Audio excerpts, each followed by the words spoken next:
روئے زمین پر اولاد آدم کا سب سے بڑا دشمن ابلیس، جو اپنے پیروکاروں کے ساتھ دن رات انسان کی دنیا اور آخرت تباہ و برباد کرنے کے در پہ رہتا ہے۔ شیطان انسان کا کھلا اور ازلی دشمن ہے۔ دنیا میں ہر چھوٹے سے چھوٹا اور بڑے سے بڑا گناہ شیطان کی پشت پناہی اور مدد ہی کی بنا پر سرانجام پاتا ہے۔ دلوں میں وسوسے پیدا کرنا شیطان کا سب سے بڑا ہتھیار ہے، اور اس کے شر اور وسوسوں سے دنیا کا کوئی فرد بھی محفوظ نہیں رہ سکتا۔ ایک عبادت گزار اور متقی شخص برسیسا کا واقعہ، جس نے ساری عمر تو اللہ کی اطاعت میں گزار دی، لیکن شیطان نے کچھ ایسا چال چلا کہ وہ ایک حسینہ کا دیوانہ ہوا اور کافر ہو کر مرا۔ اسلام کی آمد سے قبل قوم بنی اسرائیل میں برسیسا نامی ایک نہایت عبادت گزار اور پرہیزگار بندہ رہا کرتا تھا۔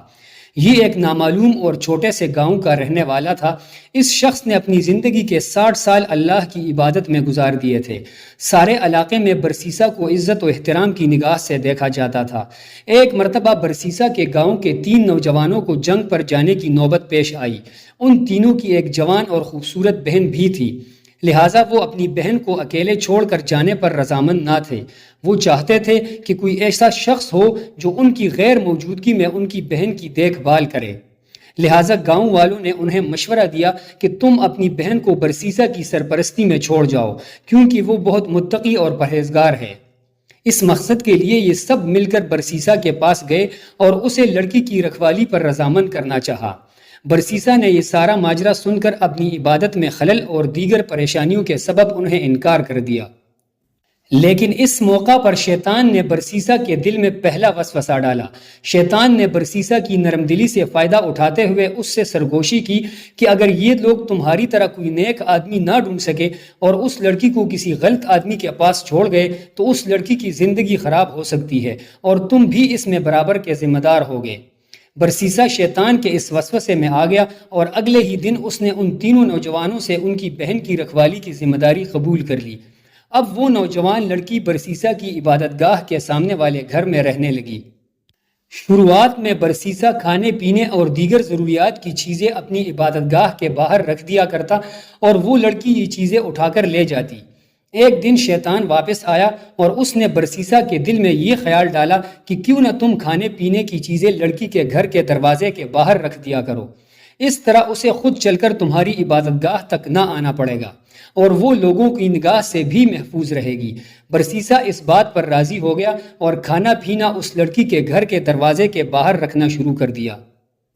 کچھ دن بعد شیطان دوبارہ برسیسا کے پاس آیا اور اسے کہا کیوں نہ تم یہ کھانا اس لڑکی کے گھر کے اندر رکھاؤ، کیونکہ اس طرح وہ دروازہ کھولنے اور گھر سے باہر نکلنے کی زحمت سے بچ جائے گی اور کسی انسان کی نظر میں آنے سے بھی بچی رہے گی۔ برسیسا کو شیطان کی یہ بات بھی بہت بھلی محسوس ہوئی اور اس نے کھانا پینا اس لڑکی کے گھر کے اندر رکھنا شروع کر دیا۔ کچھ عرصہ گزرا تو شیطان دوبارہ واپس آیا۔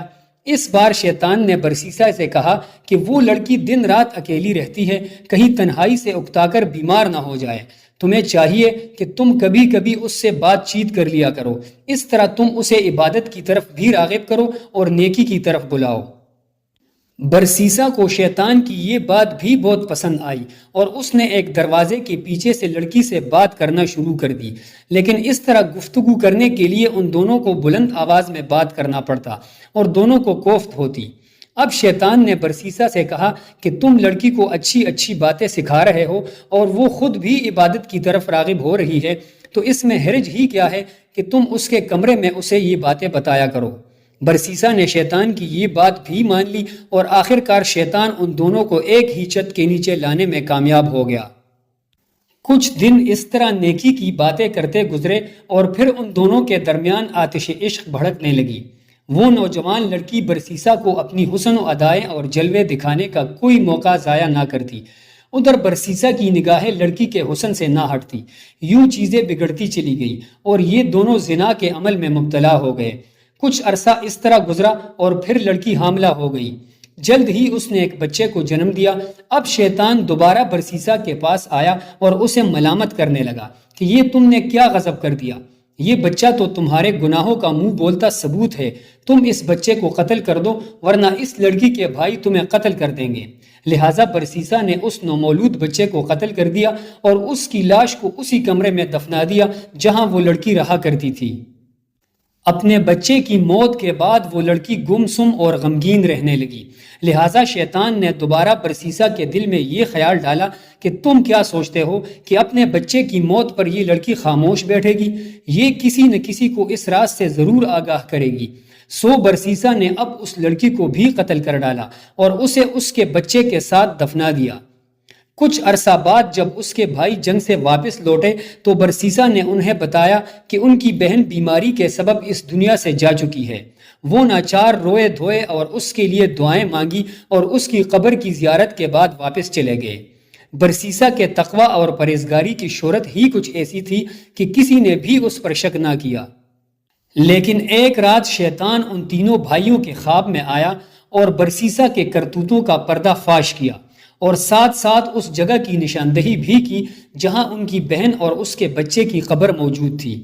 صبح اٹھ کر جب تینوں نے ایک دوسرے کو یہی خواب سنایا تو انہیں یقین ہو گیا کہ یہ خواب سچا ہے۔ چنانچہ تینوں برسیسا کے گھر پہنچے اور اصلی اور نقلی دونوں قبریں کھود ڈالی، جہاں سے انہیں لڑکی اور اس کے بچے کی لاش مل گئی۔ اب یہ تینوں انتہائی غضبناک ہوئے اور برسیسا کو پکڑ کر سزا دلوانے کے لیے بادشاہ کے پاس لے گئے۔ برسیسا جانتا تھا کہ اب اسے کم سے کم موت کی سزا ملے گی۔ شیطان اب آخری مرتبہ برسیسا کے سامنے ظاہر ہوا اور اب اس نے برسیسا کو اپنی اصلیت سے آگاہ کر دیا اور یہ مشورہ دیا کہ اگر وہ اس سزائے موت سے بچنا چاہتا ہے تو شیطان کو اپنا آقا مان کر اسے سجدہ کرے۔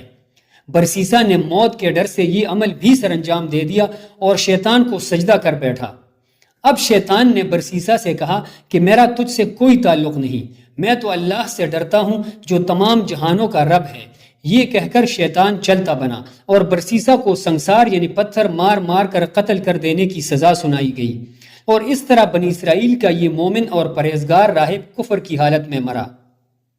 ہمارے لیے اس واقعے میں بہت سارے عبرت موجود ہیں کہ شیطان کس طرح ایک عابد اور زاہد شخص کو بھی گمراہ کر سکتا ہے۔ شیطان لمبی تدابیر کر کے انسان کو گناہ کے قریب کرتا چلا جاتا ہے۔ وہ ایک دوست بن کر انسان کو ورغلاتا ہے، جبکہ شیطان انسان کا کھلا دشمن ہے۔